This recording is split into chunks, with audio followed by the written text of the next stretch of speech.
कि सरकार है आपकी डबल ट्रिपल इंजन की सरकार है, अब लागू करा तो आपको रैली करने की क्या जरूरत है।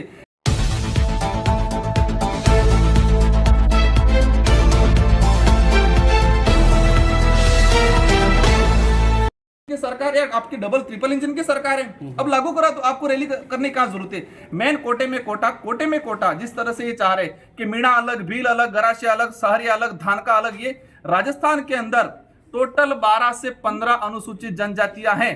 अगर अनुसूचित जनजातियां वाइज करेंगे तो 12 भागों में रिजर्वेशन बटेगा। कैसे बटेगा, किस तरह से होगा ये इंप्लीमेंट। उनको रिजर्वेशन देना उद्देश्य नहीं है, उनको आपस में लड़ाना मेन उद्देश्य है। हम चाहते हैं कैटेगरीज वाइज किया जाए, कोटे में कोटा किया जाए, क्षेत्र के आधार पर कर दिया जाए। हम भी चाहते हैं उदयपुर डूंगरपुर का बांसवाड़ा गरीब बच्चा एसडीएम बने, तो क्षेत्रीय आधार पर किया जाए। अनुसूचित क्षेत्र का अलग हो जाए, डीटीएस ये रेगिस्तान इलाके के ट्राइबल मांग रहे वो अलग हो जाए, गैर अनुसूचित क्षेत्र का अलग हो जाए। और सहरिया का 2019 में शायद कर रखा है, वहां पर सहरिया को अलग से रिजर्वेशन पॉलिसी दे रखी है। तो हम ये 4 भागों में, राजस्थान के अंदर जो मेन रिजर्वेशन प्रशासनिक सेवा में जो मिल रहा है उसको 4 भागों में डिवाइडेशन किया जाए। अनुसूचित क्षेत्र का रिजर्वेशन पॉलिसी है तो जो संविधान के मूल भावना के अकॉर्डिंग इसको लागू किया जाए, ये मूल लड़ाई है हमारी। दूसरे नंबर पे हमारा जो पानी का इशू है, 1966 में तत्कालीन मुख्यमंत्री मोहनलाल सुखाड़िया जी थे और गुजरात में पाटिल करके मुख्यमंत्री जी थे।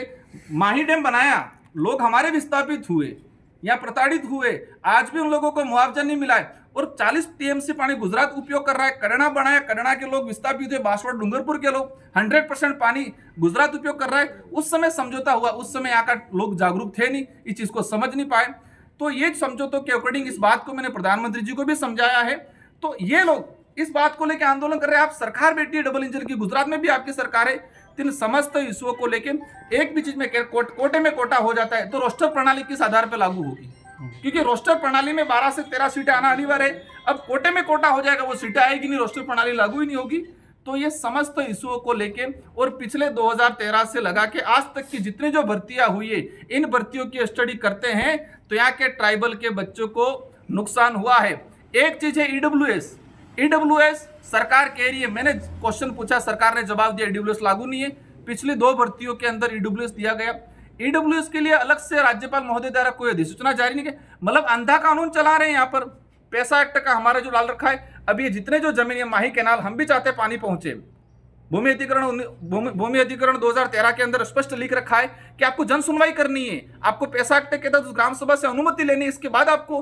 अब लोगों को मुआवजा नहीं लिया है, मुआवजा नहीं मिला है, पैसा एक्ट के तहत ग्राम सभा बनी है, ना जन सुनवाई की गई है, और कालाबाजारी के तहत कुछ लोग इधर इधर जमीन लोगों को बिगाड़ रहे हैं। तो ये मैं जहां तक समझता हूं, इन चीजों को हम छोड़ने वाले नहीं, हम पीछे पड़ के रहने वाले। जो भी अधिकारी है, जो भी वो अगर कानून की अवहेलना, पैसा एक्ट सबके लिए लागू, पैसा एक्ट की अवहेलना करते हैं अधिकारी, तो उनके खिलाफ भी कार्रवाई की जाएगी।